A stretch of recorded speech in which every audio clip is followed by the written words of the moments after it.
Oke, assalamualaikum warahmatullahi wabarakatuh. Kembali lagi atau jumpa lagi ya di my channel, yaitu channel Investor 87, channel yang membahas tentang dunia investasi saham.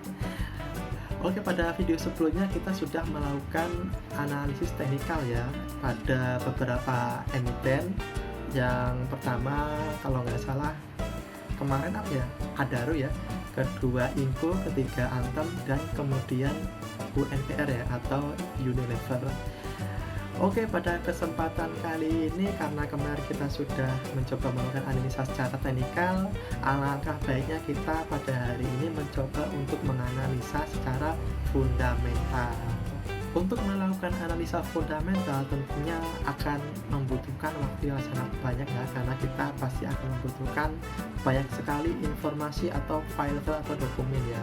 Jadi untuk hari ini mungkin saya akan mencoba untuk menganalisa saham secara fundamental cukup satu aja ya.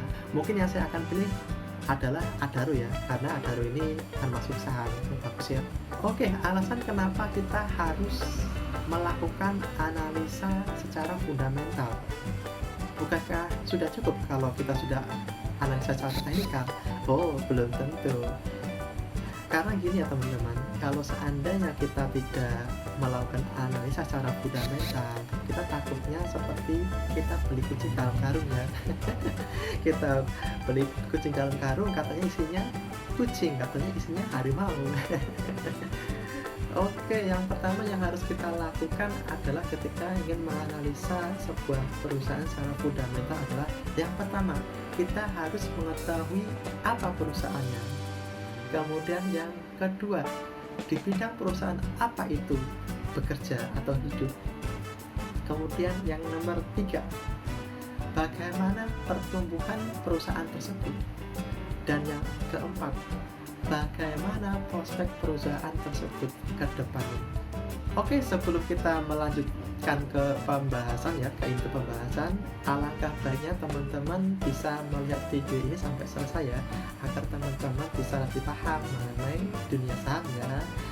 Dan jangan lupa teman-teman untuk bisa like ya, serta komen nanti, kemudian subscribe ya. Mungkin kalau ada teman-teman yang ingin request tentang ya sahamnya ya yang di request, silakan teman-teman bisa komentar ya nanti di bawah.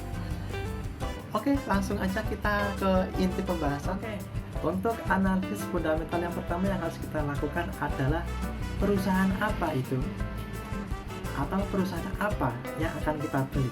Perusahaan apa yang kita akan analisa pada hari ini adalah perusahaan PT Adaro Energi Tbk. Ini adalah namanya. Kemudian untuk pemiliknya siapakah namanya? Kita bisa cek di laporan keuangannya ya. Ada di laporan keuangan. Oke. Di sini kita bisa lihat Presiden Direktur dari PT Adaro Energi Tbk adalah yang bernama Garibaldi Thohir. Seperti ketahui ini adalah kakak dari Menteri BUMN Indonesia ya, atau yang bernama Erick Thohir. Oke, sudah tahu kan? Kemudian alamat kantornya ialah di Menara Karya Lantai 23 Jalan HR Rasuna Said Blok 10 nomor 5 ya, Kavling 1-2 Jakarta. Mungkin bagi teman-teman yang ingin bermain silakan, ini ada alamatnya. Oke. Sekarang kita sudah tahu mengenai perusahaan tersebut. Sekarang apa yang harus kita lakukan, yaitu di bidang apa perusahaan tersebut bekerja atau hidup atau bermain, sama aja ya. Oke, kita bisa melihat di laporan tahunannya PT Adaro Energi Tbk. Ini adalah laporan tahunan PT Adaro Energi Tbk ya. Ini adalah contoh sedikit foto-foto profil ya. Ini mungkin karyawan-karyawannya ya. Bisa dilihat ini pakai helm, pakai baju adat. Oke, sayangnya di sini tidak ada foto Garibaldi Thohirnya ya. Yang ada ya mungkin ini karyawan-karyawannya atau staff-staffnya ya. Oke, ini ada contoh laporan tahunan PT Adaro Energi Tbk pada tahun 2018 ya. Oh, ini ada profil ya. Ini adalah profil kantornya ya. Ini adalah mungkin kantornya yang tadi ya, yang di alamat yang alamatnya disebutkan tadi di Jalan Rasuna Said ya kalau nggak salah. Ini adalah mungkin ini bentuk gedungnya seperti ini ya. Teman-teman kalau lewat bisa mampir. Oh, ini nih ya, ini juga ada nama-nama anak usaha PT Adaro ya. Ini ada PT Sabta Indra Sejati, Jasa Power Indonesia, Adaro Jasa Bara Indonesia dan sebagainya ya. Kemudian di bidang logistik juga ada PT Martin Batu Perkasa, PT Harapan Batra Internusa dan lain sebagainya. Kemudian di Adaro Power ya, ini ada PT Makmur Sejahtera, kemudian ada Tanjung Power, kemudian ada Bima Sena Power dan lain sebagainya. Itu sekilas tentang anak usaha dari PT Adaro.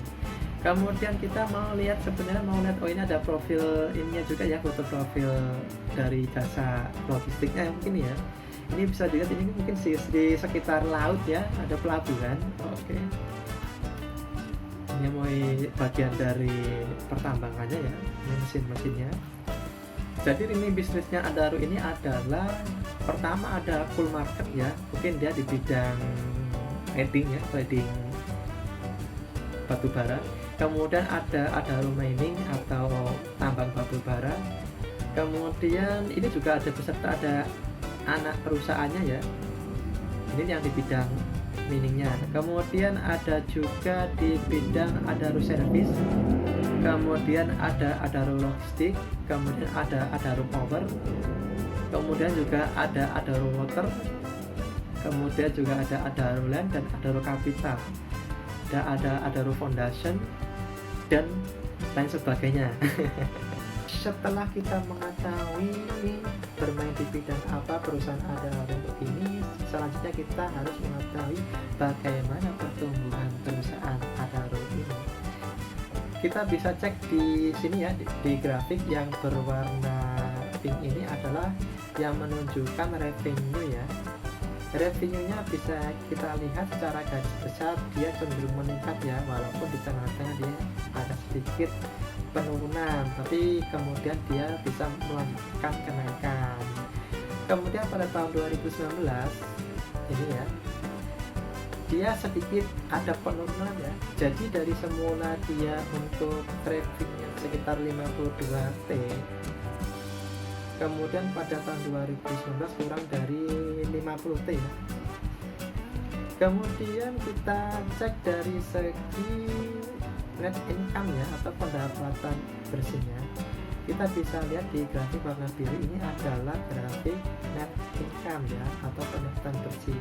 Kita bisa lihat di sini secara garis besar ya, memang dia bertumbuh ya, cuma di tengah-tengah dia sedikit turun. Ya seperti itu ya, tipe-tipe perusahaan di bidang komoditi ya. Jadi pendapatan itu lebih cenderung fluktuatif, jadi dia kadang naik kadang turun, tapi dia secara garis besar dia lebih cenderung naik. Kemudian dari sisi net profit margin atau margin di atas selisih keuntungan ya, kalau keuntungan bersihnya dia sama ya, secara garis besar dia fluktuatif, cuma dia lebih cenderung flat ini ya, karena dari tahun 2010 itu ya rata-ratanya begini, dia cenderung flat ya, sideways. Oke, nggak apa-apa kalau profit marginnya dia terakhir pada tahun 2019 itu di angka sekitar di atas 11% ya. Saya rasa masih bagus kalau net profitnya masih di atas 11. Kemudian kita akan melihat dari sisi balance sheet-nya ya. Kita lihat asetnya, dari asetnya yang pertama kita bisa lihat dari sisi aset di warna biru ini, di warna grafik warna biru. Dari asetnya ini cukup besar ya, pada tahun 2018 sendiri pernah menyentuh di atas 100T ya. Kemudian pada tahun 2019 ini ya lebih kurangnya sekitar 100 ya. Ya, jadi walaupun ada sedikit penurunan, saya rasa untuk penurunan kali ini masih cukup wajar ya, artinya masih bagus ketimbang penurunan pada harga komoditinya. Oke, dari sisi asetnya kita bisa lihat dari tahun 2010 sampai 2019 itu secara garis besar dia bertumbuh ya. Kemudian dari sisi equity, yang berwarna kuning ini ya. Dari sisi equity kalau kita lihat secara garis besar juga bertumbuh ya, walaupun pada 2019 dia sedikit down atau turun. Ini kenapa turun? Informasinya yang saya ketahui dia banyak melakukan pembelian ya, terutama Adaro ini sudah membeli tambang batu bara kelas kakap ya. Jadi PT Adaro ini telah membeli sebuah perusahaan tambang batu bara dengan batu bara berkalori tinggi yang ada di Australia. Kemudian Adaro ini juga sedang mengerjakan proyek PLTU ya. Yang pertama yang ada di Kalimantan, yang kedua ada yang di Jawa Tengah atau di Batang. Kemudian kita lihat dari sisi liabilitas, kita lihat di grafik warna merah ini dia lebih cenderung naik ya. Naik dari tahun 2010, kemudian 2013 sampai 2013 dia naik. Kemudian dari 2013 sampai 2019 itu dia lebih cenderung flat ya. Yang menarik di sini dari rasionya ya, debt equity rasionya dia lebih cenderung menurun. Bisa lihat di grafik warna biru langit ya. Walaupun pada 2019 dia lebih cenderung meningkat. Peningkatan ini pasti ada penyebabnya teman-teman, yaitu penyebab tadi, yaitu dengan PT Adaro melakukan pembelian terhadap perusahaan batubara di wilayah Australia. Untuk prospek batubara ke depan saya rasa masih cukup bagus ya, karena di negara-negara berkembang masih banyak yang menggunakan batu bara sebagai energi alternatif yang cukup murah dan cukup ekonomis ya. Oke, untuk video kali ini saya rasa cukup ya sampai di sini. Tentu masih banyak kekurangan dalam pemaparan pada video kali ini. Maka dari itu kami meminta kepada teman-teman saran dan komennya dari teman-teman ya. Jika teman-teman suka pada video ini silahkan like, kemudian komen dan subscribe-nya ya, serta jangan lupa untuk di-share ke teman-teman kalian. Oke, sekian dan terima kasih.